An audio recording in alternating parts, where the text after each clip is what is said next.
You are listening to Three Kitchens podcast, hosted by Heather Dyer and Erin Walker. To find our complete catalog of episodes, check out any of your favorite podcast players. Or our website, threekitchenspodcast.com. Well, hello and welcome to today's episode of Three Kitchens podcast. My name is Erin Walker, and joining me is my co-host, Heather Dyer. Hello there. Hello. Hello. We are here for business. It's the two of us, and I am playing yet another round of Guess What I Found at the Grocery Store this week. My favorite.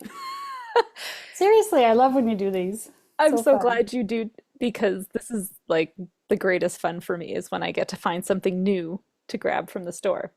And this is something I've heard of before, but never seen. And I'm holding it up to you now. It looks like a very lumpy yellow pear to apple sized fruit thingamajiggy. It almost looks like a little yellow pumpkin that has been deflated. Like the air has been let out of it. Here's another one. There's a couple of, I've got a few of them. Cool. I have no idea what those are. Okay. So this is called Quince. Have you heard of this before?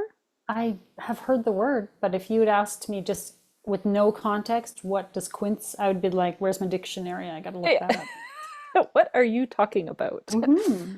So, as everybody will know, the fruits that and vegetables that are available in your local grocery store in Canada are sort of changing up right now because of some, how do we put this nicely? The anti-American Current climate of relationships between our country and where we get most of our fruit. And so we're finding these new things in the store that we maybe haven't experienced or had before. And I've heard quite a few people be like, oh, I love going grocery shopping. There's so many new different fruits and vegetables. And I kind of have to agree with them.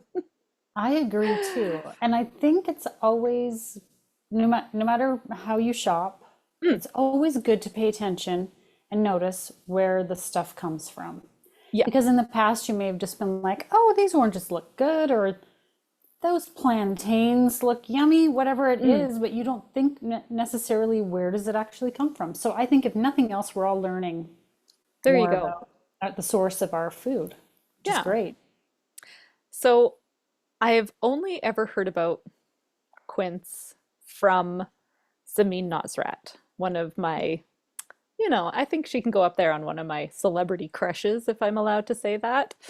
I am a big fan of her series on Netflix, Salt, Fat, Acid, Heat. I've watched it quite a few times. But of course, I have the accompanying cookbook. And you've seen her announce that her new cookbook's coming out in September, I think it is. And exactly. Yes. Have you pre-ordered? I have not yet, but I see that it's coming out in September. So it's called Good Things. And I mean, I just really love her first cookbook because it is like a textbook for cooking in my opinion. There's not a ton of recipes. There are some at the end, and she talks about quince in it. Oh. And I would like to try something with them. So, what is quince? Where does it come from? All that sort of fun info. I went on to the Encyclopedia Britannica, and it tells me that quince is part of the rose family. Did you know apples are also part of the rose family? No, I did not know that. Neither did I. Okay, learning moment. So they have a strong aroma, but unfortunately, guess what they are when they're eaten raw, Heather? Astringent? Astringent. I knew by the way you said it because you know how I feel about that. Yeah, let's take some risks on these puppies. Yeah. Why not? We'll tell you if it's as bad as they say. Well, it's not like there must be a way to try and mitigate. see. what we can do to right? get rid of that astringentness because they're not meant to Hmm. be eaten raw. So Okay. in this wonderful cookbook of Samin's, she talks about poaching the quince in wine. Oh, mm. Have you ever poached fruit? I have poached pears in red wine. Okay, excellent. I have Very never yummy. never ever done this before. So I'm gonna pick your brain on that. Um, so in her instructions, it says that you peel, halve, seed, or pit and poach the quince until tender. She's got here a ratio of 2 pounds of fruit, 4 cups of wine, 1 1/3 cups of sugar, lemon zest, vanilla bean, and salt as the broth. Sounds good. Poaching liquid? Yeah. So what is does it say what the flavor, or are you getting to that? What is the flavor of the quince? Like, does it taste like an apple? Like it's similar to, It's or, got a very apple pear like smell. The Encyclopedia Britannica tells me that it makes an excellent preserve and is often used to give flavor and sharpness to stewed or baked apples. So my guess is going to be that it's a deeper, more intense apple flavor. mm, well, that sounds good. So yeah. I remember you also saying when you smelled the lotus root that you thought it Mm. smelled like pear, and I don't think it tasted like pear. So I'm not really sure how much I to might just take be from that. having a stroke. Your Everything nose. smells like pear. No, no, that's burnt toast. Burnt Don't you worry. toast. Okay, good. I'm Good. safe right now. Okay. Okay. So the done point. This can take as little as 3 minutes for apricots and as much as 2.5 hours for quince. So this could be a long process. I I gotta wait until it's tender. Mm. So when the fruit is tender, remove it from the liquid, let it cool, and then you want to reduce that liquid, the poaching liquid, over high heat until it is the consistency of maple syrup. Oh, wow. Must be So very I'm sure it's got a bunch of sugary. flavor in it, lots of sugar in there. Uh-huh. And then what do you do with this poached quince? Oh, you don't just eat it in a You bowl with a can just eat spoon? it with like this syrup and some scented, like some Yum. whipped cream on it, Oof, that sounds yummy. which sounds great. But the starting point of my curiosity was this beautiful page where she's got all these different types of savory and sweet tarts that you can make. And one of them is apple, poached quince, and frangipane. Is it Frangi- frangipane? mm, F I R don't A know. N G I P I A N E.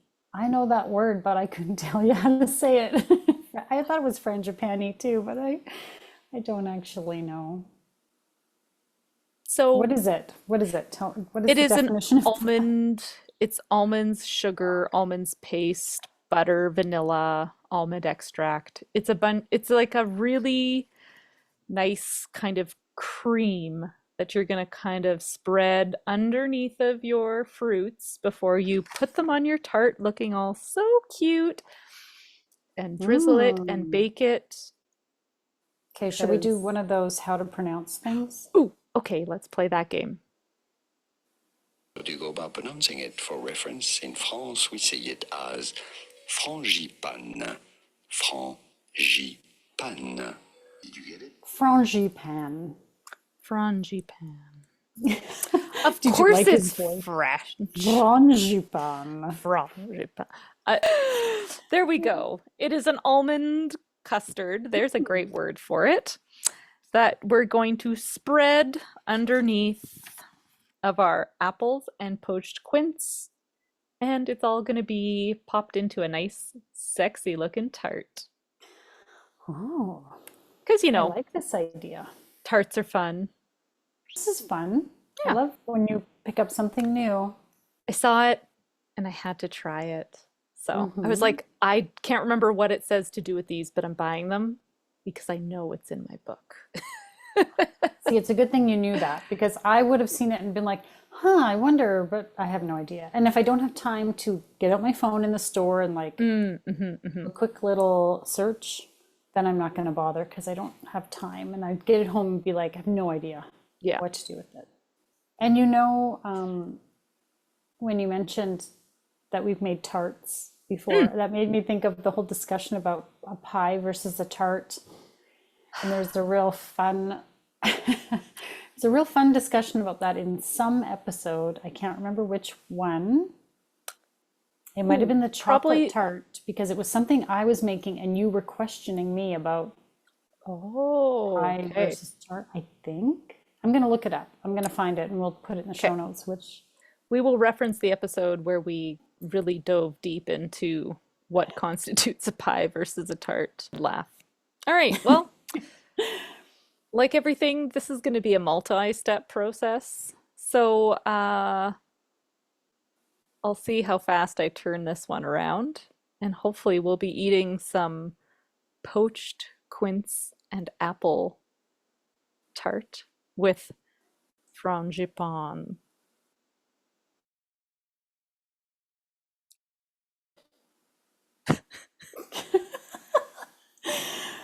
So awesome. to begin this process, I poached the quince because it recommends that you can't eat them raw. They will be astringent, and they are very like they are a hard, dense, apple-shaped little guys. Hmm. So to poach the quince, I peeled them, cut them in half, took the seeds out, and then placed them into a pot. And the recipe that I went off of was from Samin Nosrat's Salt, Fat, Acid, Heat, where she says for every 2 pounds of fruit, combine 4 cups of wine, 1 1/3 cups of sugar, lemon zest, and vanilla, and a pinch of salt. And then bring them to a boil, turn it down to a simmer. Um, I didn't have a full 4 cups of wine. I just used a bottle of wine, so it was 750 mils, but pretty much everything else I kept the same. And then, lordy, lordy, let me tell you, these take some time to soften. Oh, So when she says if you're poaching, is that poaching what we're doing? Yes. If you're poaching fruit, it can take 3 minutes with apricots, but 2.5 hours for quince. ooh. Yes, sirree. This sat on my stove and just bubbled away, simmered away for a very long time. Did you So have to add more liquid at any point? I didn't because I just prop my pot open very slightly using a spoon on the edge, like kind of in between the lip, and it leaves a little gap for air to come out, but most of the water falls back in. And Hmm. I've done this quite a few times, so I felt pretty comfortable with not needing to bother with the whole parchment paper dealio. So once these were poached, and so I tested this with like my cake tester or toothpick. You can tell, like, you touch them and it's like thump, thump, thump. You can feel that they're still hard, right? Like, Oh. it's like hitting an apple that's like it Or feels like a solid, potato. or a When the potato, potato is right? still hard. Yeah. Yeah. Yeah. And then it starts to soften, and then like, oh, okay, it's getting better. And then once my cake tester kind of goes all the way in and all the way out, and it doesn't hold on and it stays, you're good. You've poached your quince. So I did this the evening before I made the tart while I cooked dinner.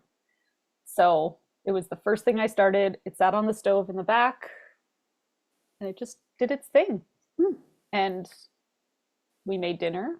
We ate dinner. I did the dishes. And then in the It evening, I was came still back simmering. and they were finally done. Oh, Because two wow. hours is a long time, right? Like, so I would say definitely if you're going to do this with the quince, do that step ahead of time. Get yourself ahead of the game. And then once they're good, just take them out and put them on a plate to cool. And then I just popped them in the fridge overnight until I was ready to make my tart.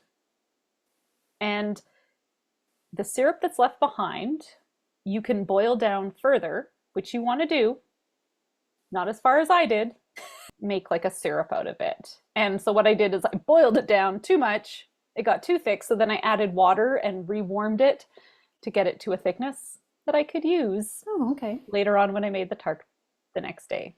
So I would even say once you take out your pears, just pour it into a jar. Don't even worry about thickening it. You're probably good. I'm sorry, I said pears. I was just going to ask, quince. You know my memory on this. I was going to say, is a quince a form of a pear? No. Oh, you had me there for a second. Sorry.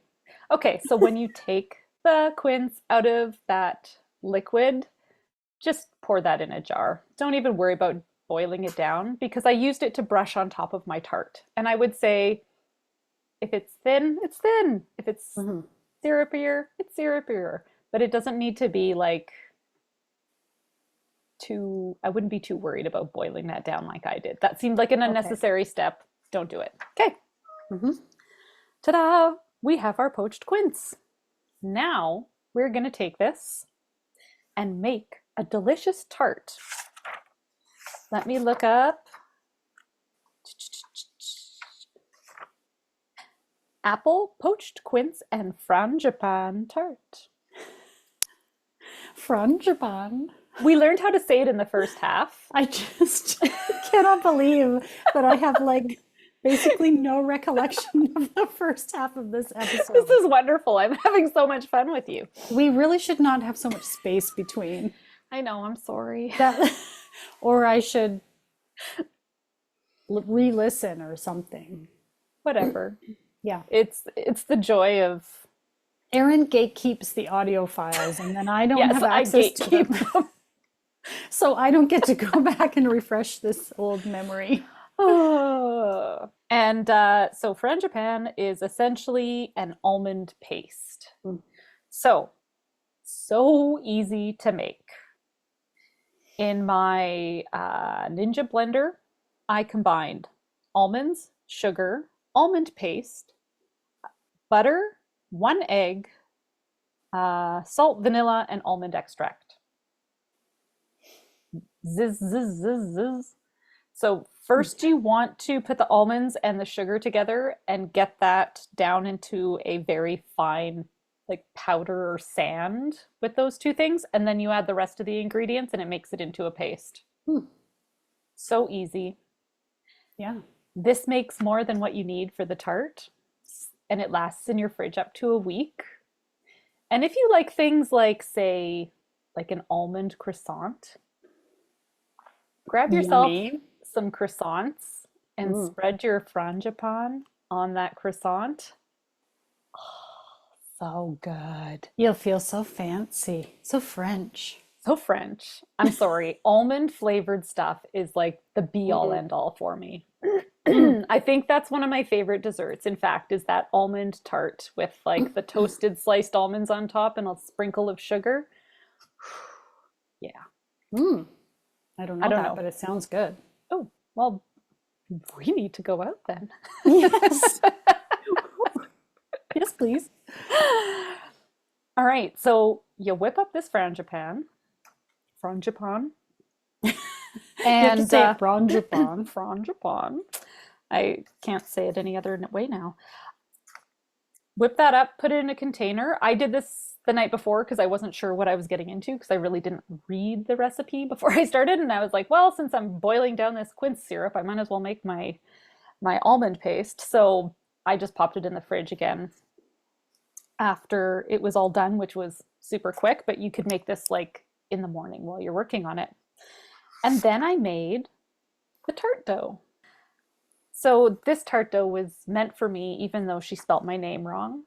The recipe's called Erin's tart dough. She spelled it with the double A, but I know she meant me. Samin, double check your spelling. It's okay. Who's your editor? We need to speak to your editor. So I've made this tart dough before. It's a great recipe. I really like it. It's easy to make. It is flour, sugar, baking powder, and salt.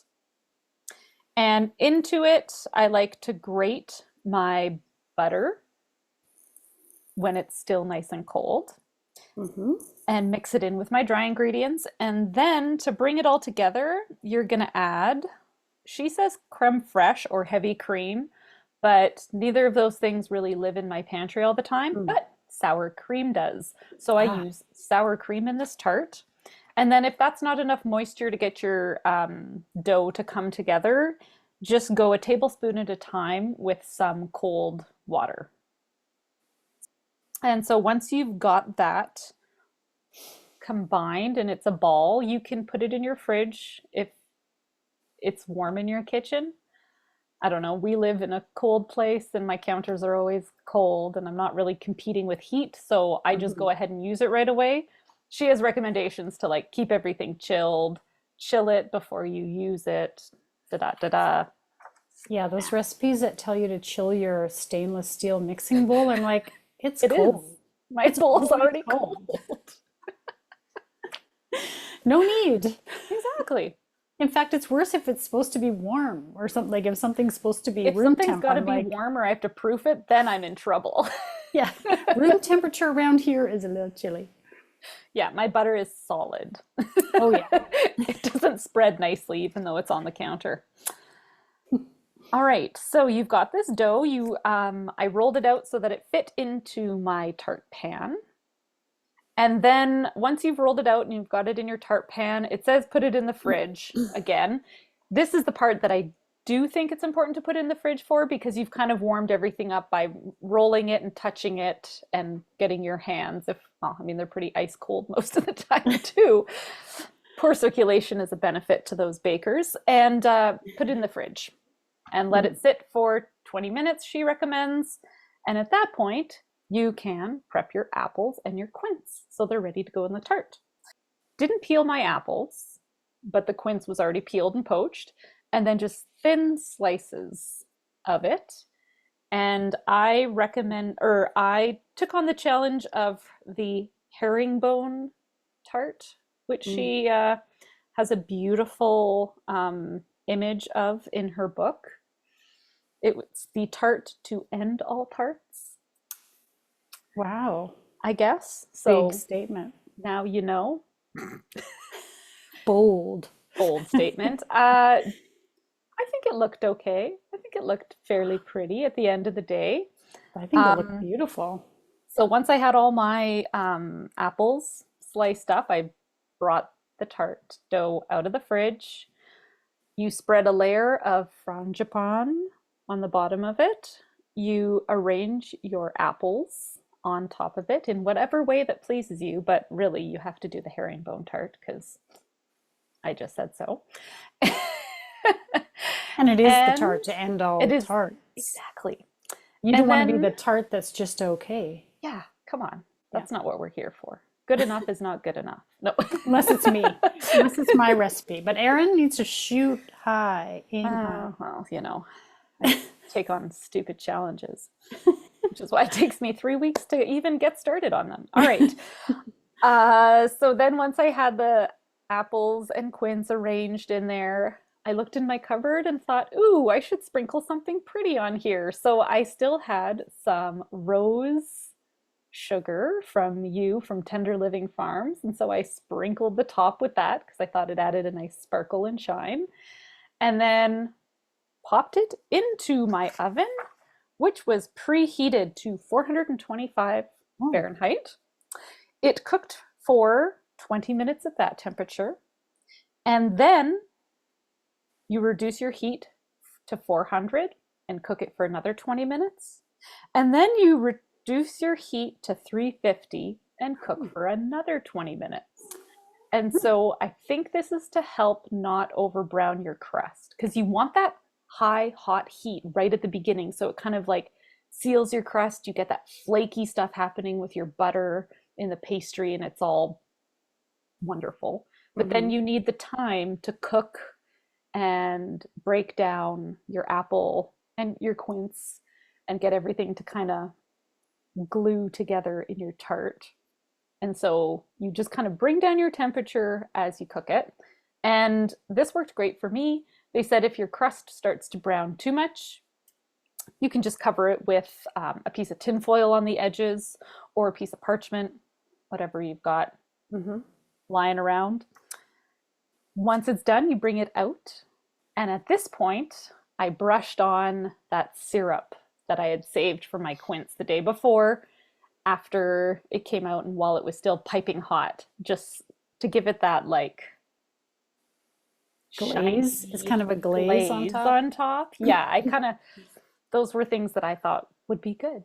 And a little bit more of that sugar, because that pretty pink sugar is just so pretty.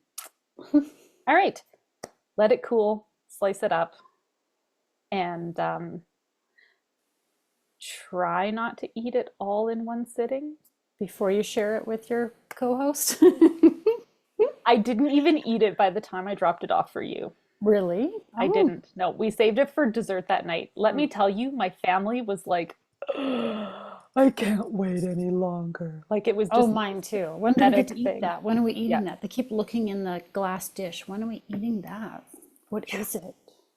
So did I explain how to make a tart? I don't know. God, it was a many stepped process. But if you don't want to do this with quince because you don't have access to it, or boiling it for 2.5 hours sounds like the I'm out of here step, do it with just apple. Or pear, like you mistakenly said. That would be delicious in there. Yeah, you can do this this frangipane and fruit thing. Let's see. Back it up. Where's that picture? Okay. Apricot and frangipane. Rhubarb and frangipane. Plum and frangipane. Frangipane. I'm loving all the stone fruit because every year, usually around August, we go out to BC, to the Okanagan, and it's not peach season yet, but it's cherry season. And sometimes there's some early stone fruits like peaches and plums and things that are like just starting by if we're there a little bit later in the summer. And I always buy some, and then I don't know what to do with it. We just eat them fresh because we can't help ourselves. Yeah. But sometimes you want to save it and do something with it, right? This was delicious. And if I had not known that that was quince, I don't think I could have said. I wouldn't have been like, what's this? I felt like it was very much like the apple. I don't know if you felt that way, or maybe because you had done all the things with it and were so aware of it that it was, you could pick it out. Did you find? I felt, because I ate some of the slices after, while I was making it, 4 quince was way too much for this.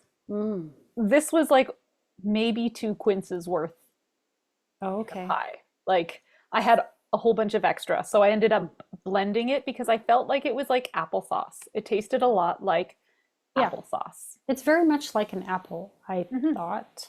Yeah. I love the rose, the frangipane. I mean, the flavors were just so good. Yeah. I did find the crust a little hard. Okay. Yeah, I ended up with my slice leaving the top edge. Yeah. I was like, okay, I can't get through this anymore. But I scooped off all the top stuff. Good. And my family was like, I don't know which one of them was like, I'll eat it, and took it. Just took it from me and like ate it like a cookie. I tend to eat my tarts like they're a piece of pizza. Like I just pick it up and eat it. Yeah, which you totally can do with this because it's a very sturdy crust. Yeah. So I haven't made this crust enough to really know what the best endpoint is. So maybe it was just a little bit too long. I don't know. It's interesting to hear how you do the temperature, that step down in temperature. I wonder if, I mean, everybody's oven is a little bit different. And so, I mean, who knows? So many different things can affect the flavor is delicious. It looks beautiful. It holds together. Doesn't get soggy or anything underneath the fruit and the frangipane. Like It's a great crust. For me personally, it was a little too crunchy, like Okay. hard, Yeah. but it was a favorite with my family. And they were like, is that it? Is there more? It was definitely one of those. Yeah. Mhm. And she does say that you can serve it with like ice cream or whipped cream. I feel like I got no time for that. This is so good just as it is. You don't want to add in anything more. Nope. Keep it as it is. Nothing extra needed. I am always, ever since you introduced me to whipped coconut cream, Oh, yeah. if I have the forethought to cool the cream and then have time to whip it, oh, I could eat that on just about anything. I think that would be delicious with That would be this. good. Yeah. But of course, it didn't occur to me, and I'm never prepared for that, so I rarely make it. But I Yeah. do see why she'd say that because it would just like, well, you don't need it, but it would Yeah. like level it way up. I think it would be like extra if you're serving it at a dinner party or something. Like, Yeah. you and I always host our dinner parties. Nope. Nope. But I imagine people do, We've and they been to might like people to. who host dinner parties. Yeah, yeah. We're good guests. I haven't been invited to a dinner party in a long time. Have Yeah, you? no, me neither. No. Maybe we're not good guests because we don't reciprocate the I was invitation. gonna say we haven't been very good reciprocators of the dinner party, so no, people are like, man, she never makes anything. She never invites me back, so why would I invite her to my dinner party? Balls in her court, man. Oh, forever. Forever is right. And now for the fine print. Links to recipes and other things we talked about in this episode can be found in the show notes or on our website, www.threekitchenspodcast.com. Come say hello on Instagram, Facebook, Threads, YouTube, and TikTok. We'd love to connect. And if you enjoy the show, pass it on. Word of mouth is the #1 way people learn about new podcasts. Thank you so much for listening.